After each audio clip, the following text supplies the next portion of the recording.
सभी बड़ों को प्रणाम और छोटों को बहुत सारा प्यार। आज की कहानी का शीर्षक है चूहिया का स्वयंवर। गंगा नदी के किनारे एक तपस्वियों का आश्रम था। वहां याज्ञवल्क्य नाम के मुनि रहते थे।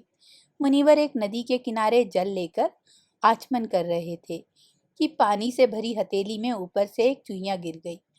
उस चूहिया को आकाश में बाज लिए जा रहा था।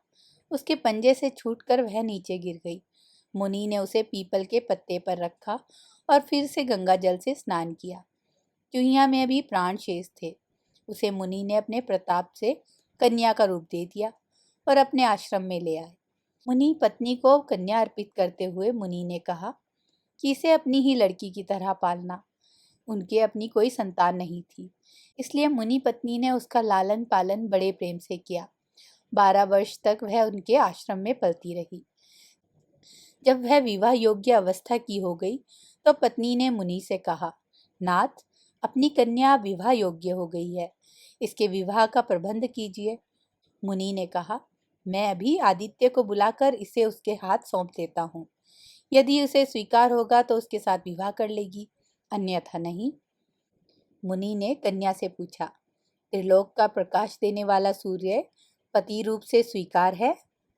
पुत्री ने उत्तर दिया, तात, यह तो आग जैसा गर्म है, मुझे स्वीकार नहीं। इससे अच्छा कोई वर बुलाइए। मुनि ने सूर्य से पूछा कि वह अपने से अच्छा कोई वर बतलाए। सूर्य ने कहा, मुझसे अच्छे मेघ हैं जो मुझे ढककर छिपा लेते हैं। मुनि ने मेघ को बुलाकर पूछा, क्या यह तुम्हें स्वीकार है? कन्या ने कहा, यह तो बहुत काला है, इससे भी अच्छे किसी वर को बुलाओ।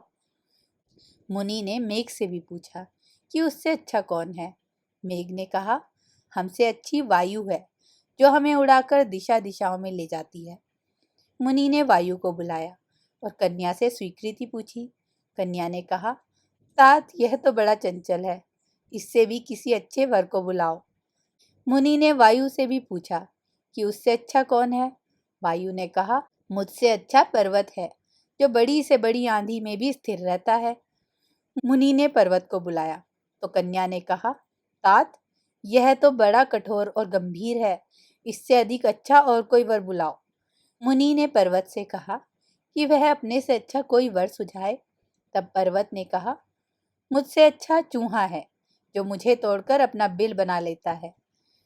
मुनि ने जब चूहे को बुलाया और कन्या से कहा, पुत्री, यह मूषक राज तुम्हें स्वीकार हो तो इससे विवाह कर ले।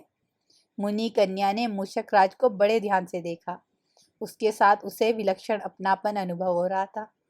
प्रथम दृष्टि से ही वह उस पर मुग्ध हो गई और बोली, मुझे मुशिका बनाकर मुश्कराज के हाथ सौंप दीजिए। मुनि ने अपने तपोबल से उसे फिर चूहिया बना दिया और चूहे के साथ उसका विवाह कर दिया। आशा करती हूँ आपको यह कहानी पसंद आई होगी।